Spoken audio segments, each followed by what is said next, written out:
各位又見面了。中國往後是個什麼樣，就看一件事，其到底有沒有準備接班人。在這個問題上，點開視頻的你們基本就兩種人，不希望他連任的，在你眼裡這人就是個災星，治國的本事笨得像頭肥豬，經濟讓他搞得稀爛，失業的失業，跑路的跑路，倒霉的是十幾億普通人，吃饱的是黨奴和权力链條上的既得利益者。他多幹一天，這個黨就少活一天。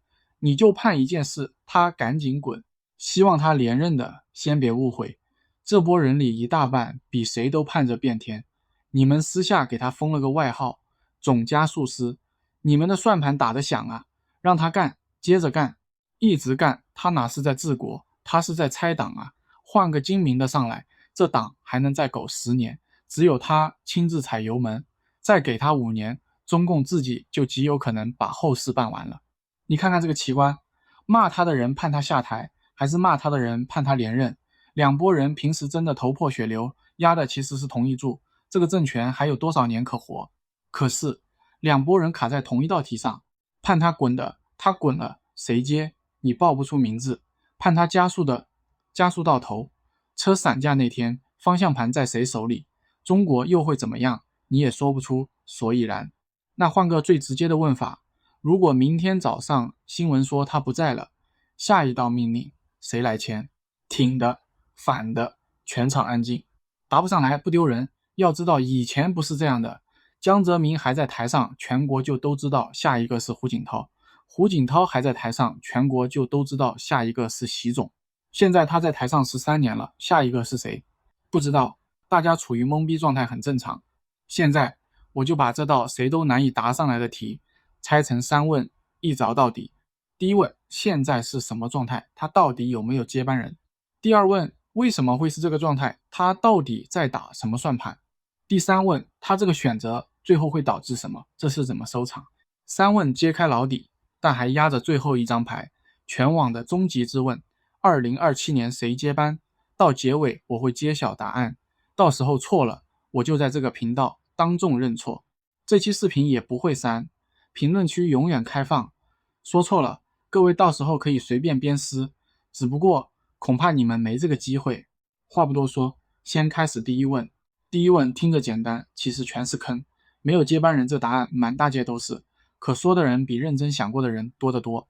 我不搶答，先幹件沒什麼人幹的事，把接班人這3個字拆開，因為這3個字在中文裡聽着是一個意思，其實是4個意思混在一起，大家各說各的，還以為在說同一件事，這麼吵100年也吵不出結果。所以這個詞得先弄清楚，否則我又得跟大家互相罵街。第一個意思是一個人，一個被選中的明擺在那兒的人，所有人都知道下一個是他。1992年的胡錦濤就是這樣，那年他49歲進了政治局常委會，比江澤民小16歲。安排一公布，全世界都看懂了，這是給10年之後準備的。第二個意思是一條路，不管你是誰，到點就得下，下了有人接。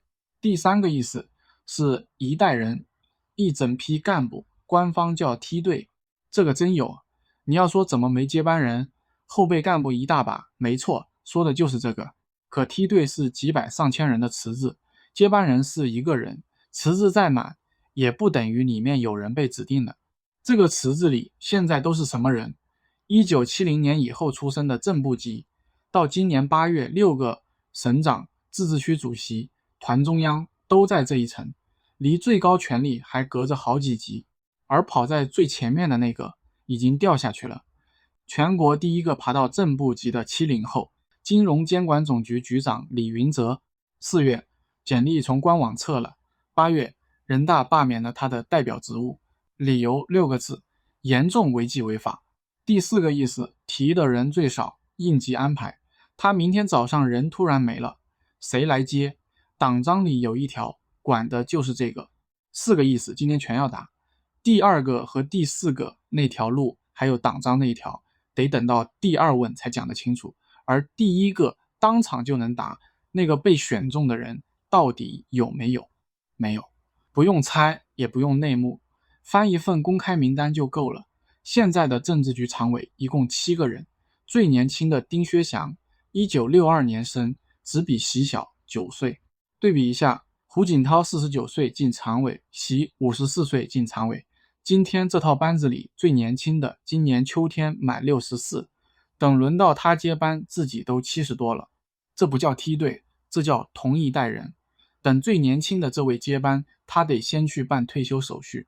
有意思的在後面，你可能以為習會繞開接班人這個詞，恰恰相反，他常講2021年秋天中央黨校中青班開班，他講了一段，後來白紙黑字登在求是上。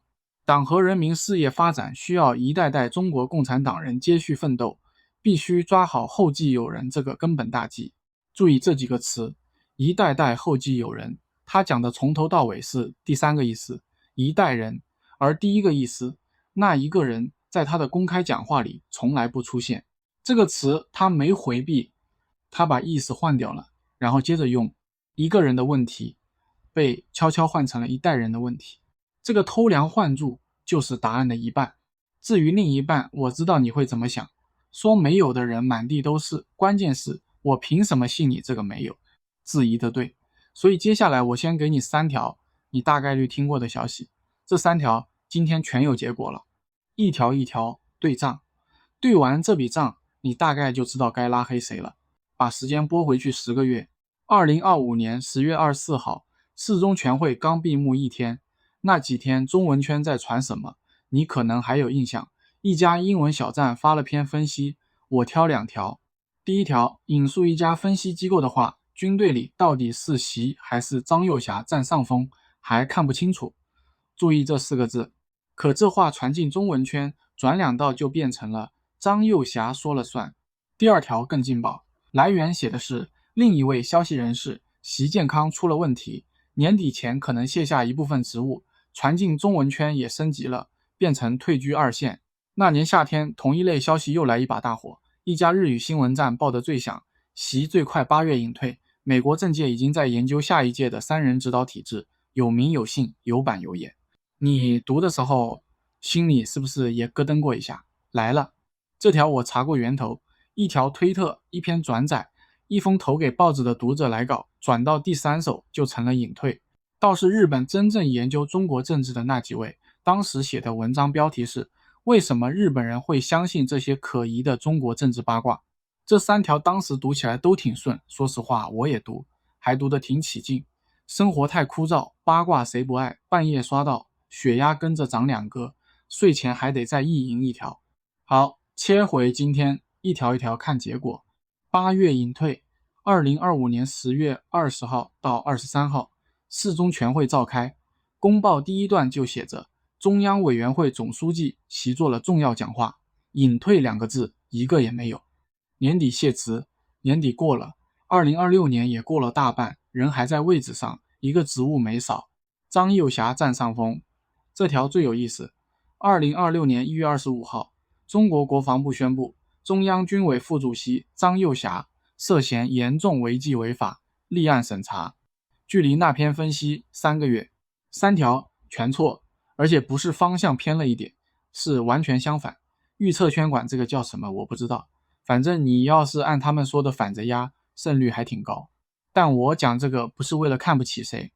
值得記住的是，同一篇報道裡的另一條，有人數了個數，這次四中全會只有315名中央委員和候補委員出席，至少15年來最低。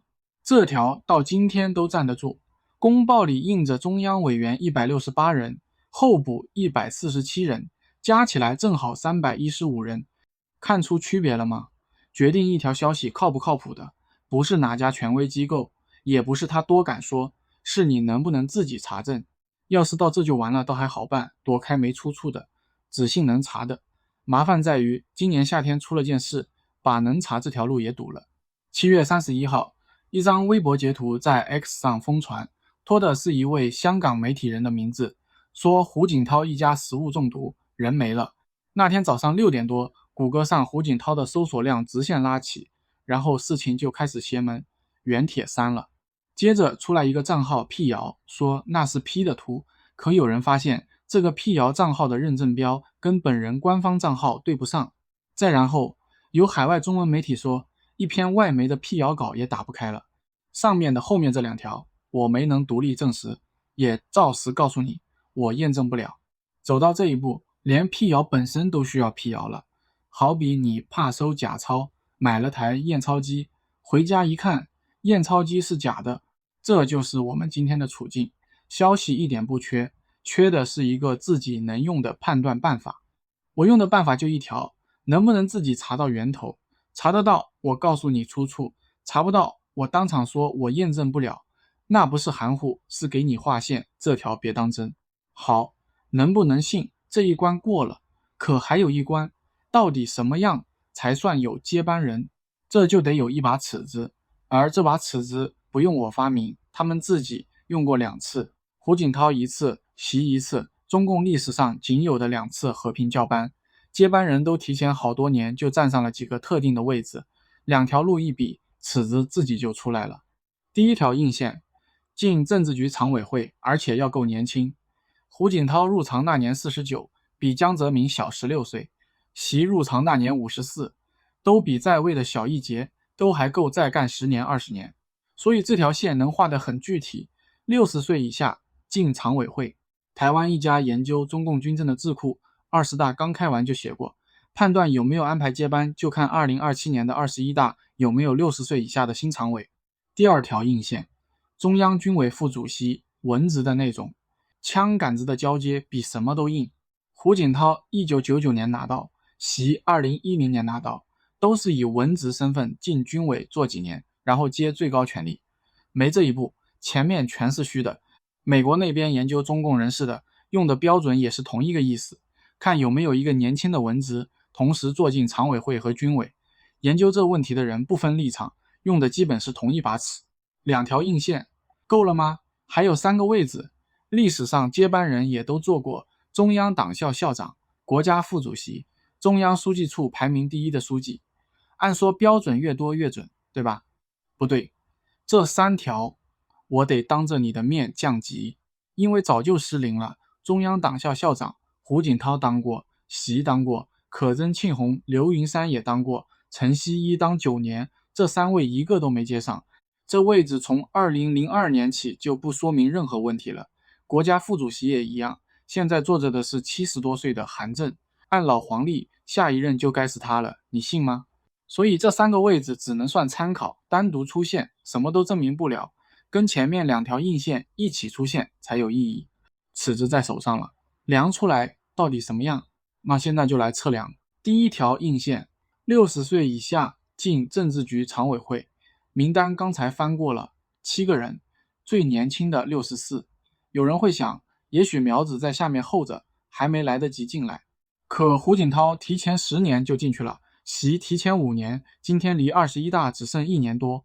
讀數0。第2條硬線，文職的軍委副主席，現在的副主席是張生民，1958年生，上將，職業軍人。另一位張又俠正在被立案審查，文職沒有，而且沒有的時間比你想的長。往回翻，胡錦濤1999年以文職進軍委，習2010年以文職進軍委，然後就沒有然後了。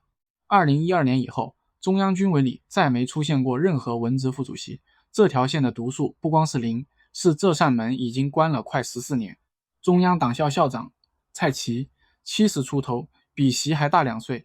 這個位置歷史上是給接班人練手的，現在成了老同志的返聘崗。而且這麼大的人事變動，官方到今天沒發過任免通報，是新華社在一條畢業典禮消息裡順手寫了校長蔡奇4個字，外界才確認。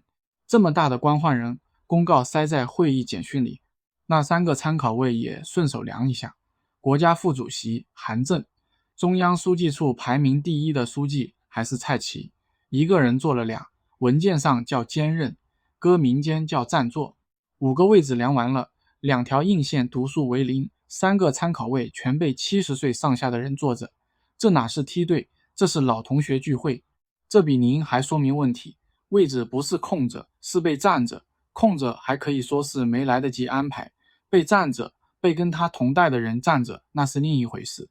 槍桿子那邊數字更狠，20大選出來的中央軍委一共7個人，習、張又俠、何衛東、李尚福、劉振立、苗華、張生民，這7個名字的現狀我念一遍：何衛東開除黨籍，苗華開除黨籍，李尚福開除黨籍，張又俠立案審查，劉正利立案審查。7個人去了5個，今天實際在位的是習加上2025年10月才從軍委委員升上副主席的張升明，指揮200萬軍隊的最高機構，剩2個人湊一桌麻將都湊不齊。這5個人裡，張又俠值得單講。中共有條不成文的年齡線叫7上8下，換屆那年67歲可以留，68就得走。2022年20大，張又俠72歲，超了整整4歲，照樣留下來了，破例留下，3年後立案。還有一條線更少人提，在任的常委、軍委委員歷來不以貪腐的名義動，退下來的可以查，在位的不動。這條線也是他自己劃掉的。張又俠是第3個級別最高的那個，所以他這案子破了2次例，破例留下，又破例被查。為什麼？官方、外媒、吃瓜群眾給你3個完全不同的劇本。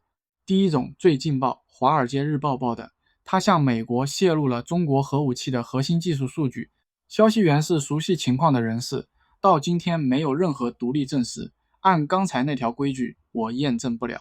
第二種是官方的，立案前一天，解放軍報發了篇不點名的社論，嚴重踐踏破壞軍委主席負責制。第二天名字出來了，翻譯過來，他動了軍權只能有一個主人這條線。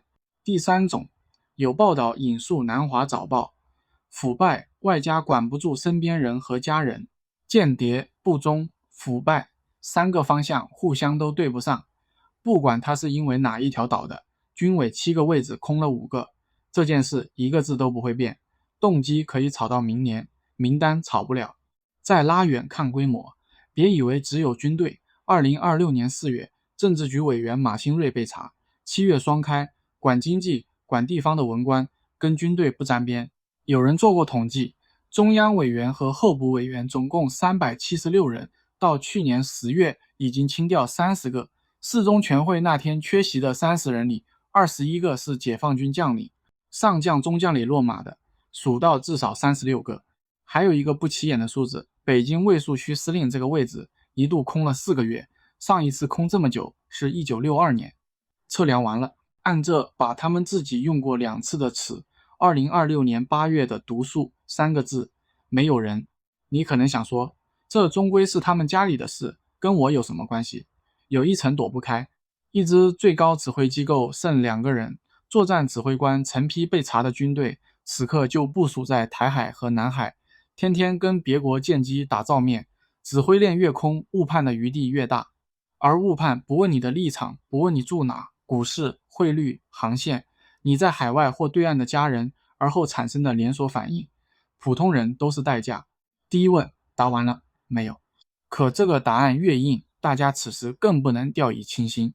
雖然他的治國水平堪比一頭肥豬的智商，但是他不傻。2次和平交班的現成路子擺在那兒，他為什麼親手堵死？是一時的人事動盪，還是壓根就不打算再有這條路？這就是第二問，那條路到底還有沒有？還記得開頭猜的4個意思嗎？第二個，一條路，現在輪到他了，想弄明白，只有一個辦法，回頭看看這條路當年到底是什麼樣。一套能讓最高權力和平交接的制度，得有4樣東西：怎麼選人，幹多久，怎麼下台，誰說了算。4根柱子，跟公司交接班一個道理，怎麼選新 CEO 幹幾年，怎麼退，董事會認不認，少一樣，交接那天準出事。現在說個可能讓你意外的判斷，這4根柱子，中共只立起來過1根。以下判斷的是台灣政治大學的寇建文研究中共高層政治的權威，他的結論只有任期長短這一項有進展，其餘3項都還沒有形成規定或慣例。注意寫作時間，2004年習上台8年之前。換句話說，我們平時講的那套接班制度壓根不是一棟蓋好的房子，是一張圖紙，上面只有1根柱子真立起來了，年齡和任期这根，所以後來那件事準確說法是，他把唯一立着的那根拔了，剩下3根永遠停在圖紙上。這唯一的1根，當年怎麼立起來的？放心，不上黨史課，10秒講完。1980年，鄧小平講話，廢除終身制。2002年，年齡線管到了常委。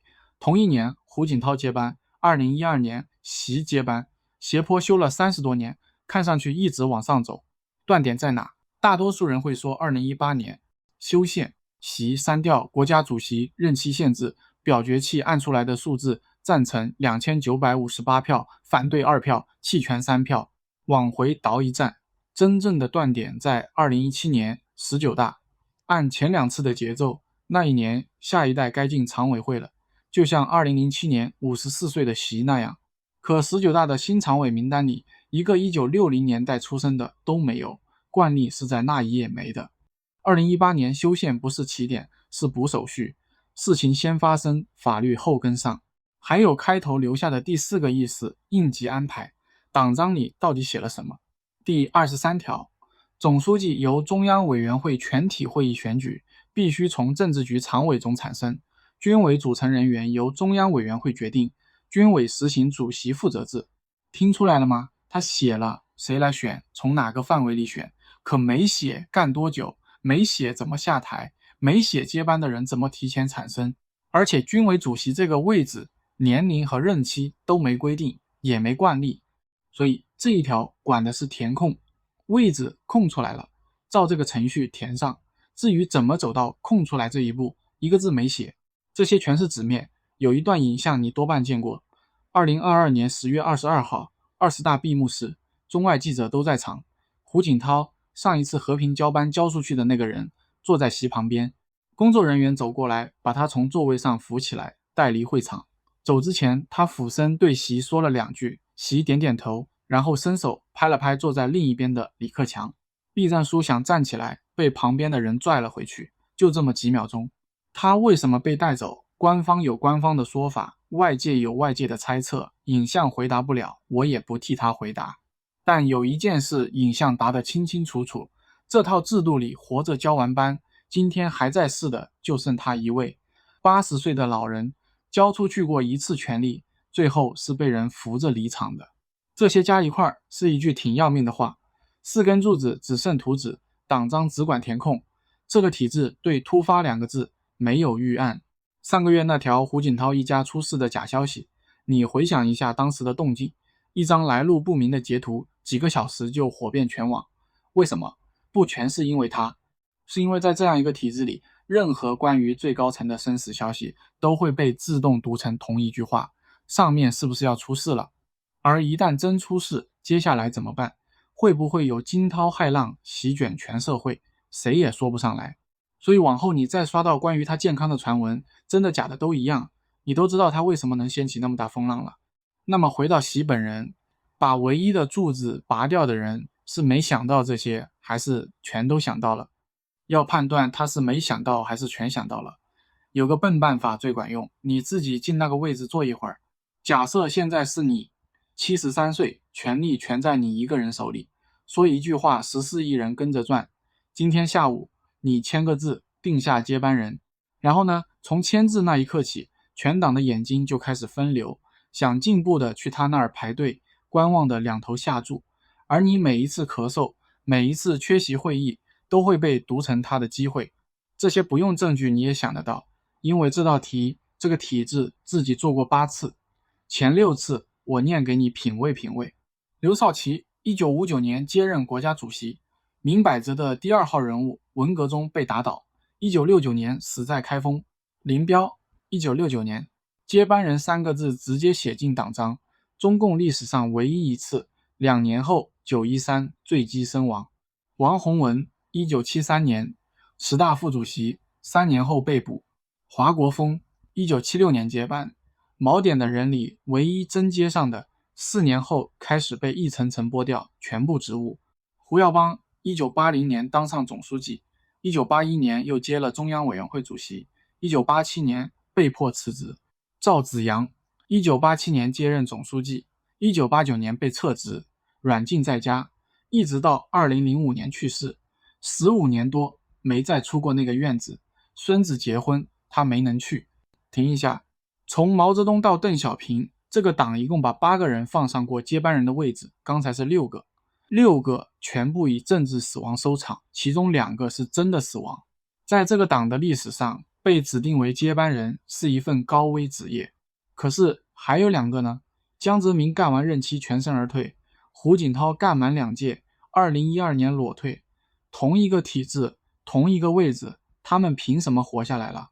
看這2個例外的成色長得不一樣。江澤民1989年是鄧小平拍的板，但背後站着一批還在世的元老，不是一個人關起門來的決定。胡錦濤1992年鄧小平隔代指定，而指定他的人自己並不坐在總書記的位置上，两人之間不構成在位的看着接班的那種对撞，背後還站着整整一代元老，誰也翻不动。所以那條規律得修正，當指定权收进一個人手裡，而這個人自己就在位置上的時候，指定才等於死。道理很簡單，被指定的那個人從被指定那一秒起，同時拿到2樣東西，夺權的動機和一面別人可以聚攏過去的旗子，他必然變成在位者的頭號威脅。毛澤東親手指定的4個人全應了這一條。現在把兩邊擺上桌，日本慶應大學的加茂巨樹今年6月發了篇文章，標題就把這道題寫全了。選接班人的風險，不選接班人的風險。選風險是在位者和繼任者之間的權威競合，那份名單反覆演過的戲。不選呢，真到交接那天，權力怎麼移交，只能靠黨內臨場形成合議。說白了，靠鬥。他的結論是，真正穩的體制不是沒有風險，是2種風險他都兜得住。8月份日經新聞採訪他，標題的意思就一句話，他會瞞到最後。所以這個結論得帶個限定詞，從他的處境看是處境，不是內心。內心沒人真正看得見，不指定接班人，是這道題算下來最划算的一步，不是疏忽。理解這一點不等於原諒任何事，但不理解你就只能一直用他瘋了，他老糊塗了去解釋一件冷靜的可怕的事。到這，第2問也有答案了。不立接班人不是昏招，是他算過的賬，指定等於死。這筆賬黨史替他算了8遍。但不管哪種因果成立，都繞不開一個前提，不指定也有代價。被指定的人怎麼死，名單看完了，那不指定的代價長什麼樣？歷史上有沒有人把這條路走到底，不交班，不指定，一直到生命的最後一天？有，而且離今天很近。因為中共黨史沒有現成的答案，答案得先去隔壁找。它的名字叫越南社會主義共和國，而它的執政黨叫越南共產黨，一黨專政體制。這就是第3問，他這個選擇最後會導致什麼，又會怎麼收場？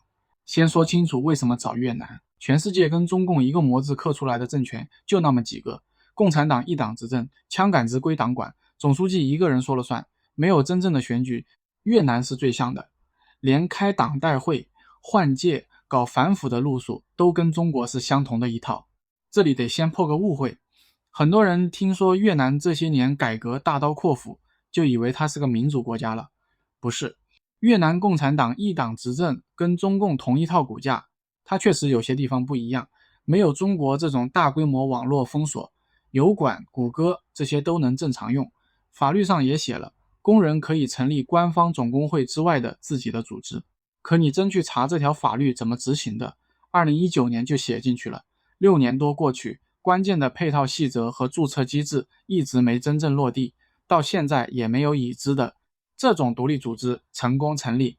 那你可能會問，不對啊，越南工人不是經常罷工嗎？沒錯，但這裡恰恰要分清楚，能罷工不等於能成立獨立工會。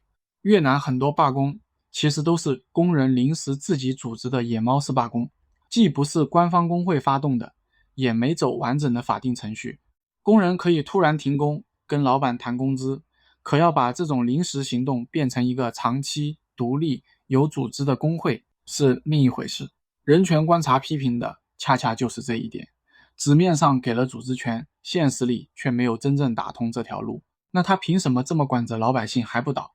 那是越南自己的一套統治術，講起來是另一期的量，跟我們主題也無關，所以今天不展開，今天只用它當參考。國家體量是差得遠，所以他當不了預言。但要找活樣本，全世界沒有更合適的了。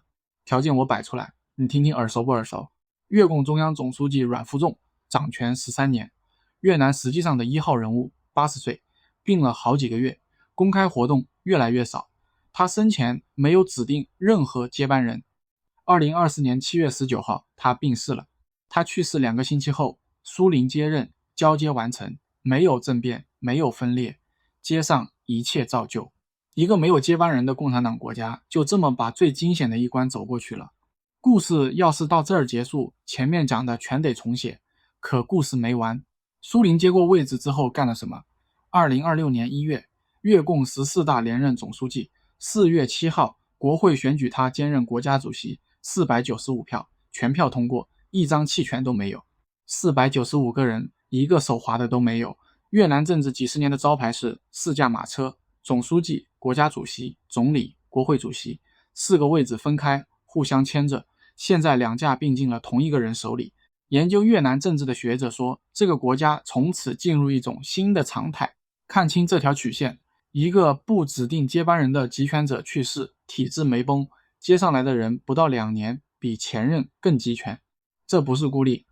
再看2個，蘇聯1953年斯大林猝死，沒指定繼承人，交接也完成了，先是短暫的集體領導，然後貝利亞被自己的同事逮捕處決，赫魯曉夫鬥了好幾年才坐穩，過世過了，賬單裡含一場清洗。剩下2種能穩住的，古巴先交給弟弟，再交給黨內接班人。朝鮮3代世襲，穩是穩，沒法學。家譜這東西臨時補辦不了。這一圈看下來，可以下判斷了，沒有接班人，體制必然崩潰。證據不支持，越南和蘇聯都過了這一關，但能過是什麼意思？代價算不準，過程管不住，結果很可能是集權再複製一遍。這一條跟你的關係可能比前2條都直接。不少人心裡揣着一個策略，叫等。不管你是盼變天，還是只想等個政策鬆動，潛台詞都一樣，熬到下一個人就好了。可眼下唯一還熱乎的活樣本給出的答案是，換了人，沒換路線。接了班，最先接走的是集權這門手藝。換人不等於換路線，這7個字是證據給的，不是我給的。到這兒，開頭那3個問題全有答案了。第一問，現在是什麼狀態？沒有接班人，5個位置量完，2條硬線讀數是0，剩下3個被跟他同代的人坐着，軍委7個人去了5個，位置不是空着，是被占着。第二問，他在打什麼算盤？不是疏忽，是算過的賬。那條交班的路本來就只立起來一根柱子，他把那根拔了，而黨史上那份名單，8個接班人，6個沒善終，立一個人比不立危險得多。第三問，會怎麼收場？天不一定塌，越南活着走過來了，但代價算不準，過程管不住，最可能的結果是集權再複製一遍，換人不換路線。3個答案都擺在桌上了。可開頭壓的那張牌還沒翻，2027年到底誰接班？翻牌，答案是其他自己接自己的班。說的具體一點，他身上掛着3個位置，中共中央總書記、中央軍委主席、國家主席。這3個位置分量差得很遠，國家主席最虛，主要承擔國家元首職能。總書記是黨內最高位置，掌的是黨的最高領導權。軍委主席則直接掌軍權，所以判斷最高權力到底穩不穩，最硬的一塊還是軍權，誰握着軍委主席，誰就握着最後的硬實力。不信你看鄧小平，1987年13大，他把政治局常委辭了，中央委員都不當了，全身上下就留一個中央軍委主席，就憑這一個職務，他先後換掉了2任總書記。1987年1月胡耀邦，1989年6月趙紫陽。換趙紫陽那一回，他手上確實就只剩軍權這一樣東西了。1989年5月，趙紫陽當着戈爾巴喬夫和一屋子記者的面說，13屆一中全會有過一個正式決定，最重要的問題還是要請鄧小平同志掌舵。當時鄧小平的頭銜是什麼？中央軍委主席，就這一個。所以接班這2個字，界限清清楚楚，軍權不交就等於沒真正交班。台上換誰都一樣，說了話不爭算，還能隨時能換回去。為什麼2027年還是習他自己，因為來不及了。接班人不是明年秋天變出来的，是養出來的。胡錦濤1992年進常委，那年49歲，一直養到2002年才接手，整整10年。習2007年進常委，54歲，養到2012年也有5年。這5年10年裡幹什麼？分管一攤，進書記處當國家副主席，上軍委副主席，一級一級往上走，走到接班那天，全黨全軍都看慣了這個人站在那兒。這時候他有自己的勢力和實力，大家才算勉強服他。現在離21大還剩1年多，1年多夠幹什麼？把一個人調進北京，讓他把中央的門摸熟都不太夠，而且也沒有继任者。前面我們講過，常委裡沒有，軍委裡更沒有。好，那退一萬步，就算真有個人能接，他自己願意撒手嗎？習必須得認真算3筆賬。第一筆，2035年，他自己把國家的時間表畫到了2035年，基本實現社會主義現代化。這張表是他畫的，是他的名分。2035年他82歲，一個人把工業綁在10年以後那一天，你讓他明年退，等於讓他把自己的名字從這張表上劃掉。第二筆，一整圈人把他焊在了椅子上。一朝天子一朝臣，這話在這個體制裡是字面意思。他上來這10幾年提起來的這一圈人，中央的、省裡的、軍隊的，還有各個位置的習家軍，他們的位置和安全，以及他們全家的榮華富貴和將來，全繫在他還在不在這把椅子上。他要是退了，換個人上來，頭一件事就是清算。所以這圈人比他自己還怕他退。說到底，還有一筆賬是他自己的。退下來以後，這些年做過的決策，得罪過的人，動過的利益，誰給他兜底？就算大概率什麼都不會發生，73歲的人，他敢不敢拿自己的餘生和家人去賭這一把？到最後，退這個動作本身就成了最大的風險。不是退了之後會怎麼樣，是退這一下就能把10幾年攢下的舊賬、站隊、矛盾一次性全掀開清算。說到這兒，肯定有人要抬槓。你說鄧小平只剩軍委主席也照樣說了算，可他1989年11月連軍委主席都辭了，從那以後黨政軍一個官都沒有。就這樣，1992年他往南方走一趟，全國的政策跟着拐彎，那習3樣全交，退到後頭當太上皇不也行嗎？這個槓有分量，可你得看清楚，鄧小平是打過仗，黨內被打倒3回又爬起來3回的人，還有真才實學，而且黨內有分量的元老都挺鄧，他不當官，他還是鄧小平。今天這位靠的是位子，黨政軍都交出去，學鄧當太上皇，他習夠格嗎？所以無論出於什麼原因，習都退無可退，只能一條道走到黑，哪怕是天昏地暗，死路一條，他只能咬緊牙關往前衝。所以2027年誰接班這個問題從一開始就問錯了。正確的問題是，接班這件事在這個體制裡還存不存在？而同一個答案落到開頭那2撥人身上，是2件完全不同的事，一波該笑，一波該慌。先說該笑的那波，你們贏了，今天可以開香檳，你們求他別下台，求他接着踩，他真就一腳踩到底，連備胎都拆了。還有個消息，你們真的贏麻了。看看越南，那位總書記死在任上，沒指定接班人，2個星期換完人，一點沒亂。接上來的那位1年多就把總書記和國家主席2個位置併到自己手裡，比前任更集權更狠。換人不換路線，上來一個只會更狠，而更狠意味着更快。這種體制從來不是被誰推倒的，是自己把自己擰斷的，擰得越緊，斷得越快。所以你們真正該盼的，從來不是他早點滾蛋，是他一直幹下去，幹到這套東西自己散架為止。再說該慌的那波，你們要的是2件事，這個國家別再往下爛，這個黨接着當家，自家那點榮華富貴全跟黨國綁在一起。你們心裡其實有數，也不覺得他們這幫廢物多行，你們只是覺得這麼大一個國家經不起折騰，能修就別拆。所以你們盼的是黨裡趕緊出個能辦事的，把國家穩住，給這個病秧子多續幾年命。那今天這期最難受的其實是你們，可我總不能為了安慰你們就騙你們吧。他高瞻遠矚，成竹在胸，偉大復興指日可待。你們得正視這件事，別再自我麻痹，是這個黨自己把自己的後路給堵死了。